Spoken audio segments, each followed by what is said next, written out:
ಕೆಲಸ ಮಾಡಿಬಿಟ್ರೆ ನಿಮಗೆಲ್ಲ 500 ರೂಪಾಯಿ ಕೊಡ್ತೀವಿ ಅಂತ ಹೇಳೋರು. ನಿಮಗೆಲ್ಲ ಸಂಬಳ ಯಾಕೆ ಜಾಸ್ತಿ ಮಾಡಿಲ್ಲ ಅಂತಂದ್ರೆ ಕರ್ನಾಟಕ ಸರ್ಕಾರ ನಿಮ್ಮ ಹತ್ರ ಒಂದು ಅರ್ಧ ಕೆಜಿ ಬಂಗಾರ ಇರ್ಬೇಕೇನೋ. ಮೇಷ್ಟ್ರುಗಳಿಗೆ ಜನಗಣತಿ ಮಾಡಿದ್ರೆ 20,000 ರೂಪಾಯಿ ಪಗಾರ ಕೊಡ್ತಾರೆ. ಇಲ್ಲ ಆಶಾದರ್ಗೂ ಇಲ್ಲ, ಬಿಸಿ ಊಟದರ್ಗೂ ಇಲ್ಲ, ಯಾರಿಗೂ ಇಲ್ಲ. ಇದು ಘೋರ ಅನ್ಯಾಯ. ಅದಕ್ಕೆ ನೀವು ಅವ್ರಿಗೆ ಹೇಳೇ ನಿಲ್ಸಿದ್ರೆ ಒಂದು ಇಲ್ಲ ಅಂತಂದ್ರೆ ನಾವು ಬಿಸಿ ಊಟ ಮಾಡಲ್ಲ, ನಮ್ಮನ್ನೆಲ್ಲ ಕರ್ಕೊಂಡು ಜೈಲಿಗಾರ ಹಾಕಿ ಸಮೇತಾಗೆ ಅಂತ ಮುಖಂಡರಾದಂತ ಕಾಮ್ರೇಡ್ ವಿಜಯ್ ಕುಮಾರ್ ಅವರು ಬಂದಿದ್ದಾರೆ.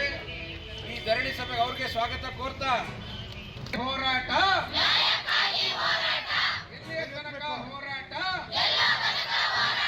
ಕನಿಷ್ಠ 10,000 ರೂಪಾಯಿ ಕೊಡಿರುವ ಅನಿಷ್ಟ ಗಡಿ ಸರ್ಕಾರಕ್ಕೆ ಹೇಳಿದಿಕ್ಕಾರ, ಕನಿಷ್ಠ 10,000 ರೂಪಾಯಿ ಕೊಡಿರುವ ಅನಿಷ್ಟ ಗಡಿ ಸರ್ಕಾರಕ್ಕೆ ಹೇಳಿದಿಕ್ಕಾರ. ಮಹಿಳೆಯರನ್ನು ಜೀತದಾಳುಗಳಂತೆ ಪರಿಗಣಿಸಿರುವ ಕರ್ನಾಟಕ ಸರ್ಕಾರ ಹೇಳಿದಿಕ್ಕಾರ. ಯಾತಕ್ಕಾಗಿ ಹೋರಾಟ, ಎಲ್ಲಿಯ ತನಕ ಹೋರಾಟ.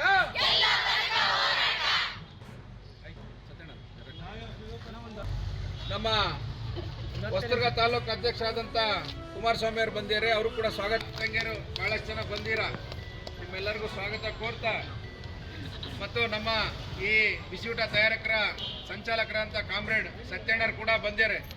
ಈ ಪ್ರತಿಭಟನೆ ಏನೇ ನಿಮ್ಗೇನೇ ಕಷ್ಟಕ್ಕೆ ಜಲ್ದಿ ಸ್ಪಾನ್ಸರ್ ಅಂದ್ರೆ ಅವರೇ ನಮ್ಮ ಸತ್ಯಣ್ಣರು, ನಿಮ್ಮ ಫೋನಿಗೆ ಸಿಗರು. ಅದರಿಂದ ಅವರು ಕೂಡ ಸ್ವಾಗತ. ಜಿಲ್ಲಾಧಿಕಾರಿಗಳು ಬಂದು ಅವರು ಕರೆಸ್ಬೇಕು. ಯಾರು ನಿಮಗೆ 4:15 ತನಕ ಮಾಡ್ರೆ 500 ರೂಪಾಯಿ ಕೊಡ್ತೀವಿ ಅಂದ್ರಲ್ಲ ಆ ಪುಣ್ಯಾತ್ಮರು, ಅವ್ರ ತಿಂಗಳಿಗೆ ಅದರಿಂದ ಕಡಿಮೆ ಈಗ ಈ ಸಭೆ ಉದ್ದೇಶ ಮುಮ್ಮಣ್ಣರು ಮಾತಾಡ್ಬೇಕಂತ ಏನು ಇವತ್ತು ನಮ್ಮ ಚಿತ್ರದುರ್ಗ ಜಿಲ್ಲೆಯ ಅಕ್ಷರ ದಾಸೋಹ ಮತ್ತು ಬಿಸಿ ಊಟದ ಕಾರ್ಯಕರ್ತರು ಈ ದಿನ ಜಿಲ್ಲಾಧಿಕಾರಿಗಳಿಗೆ ಒಂದು ಮನವಿ ಸಲ್ಲಿಸಬೇಕು. ತಮಗೆ ಗೊತ್ತಿರಬೇಕು,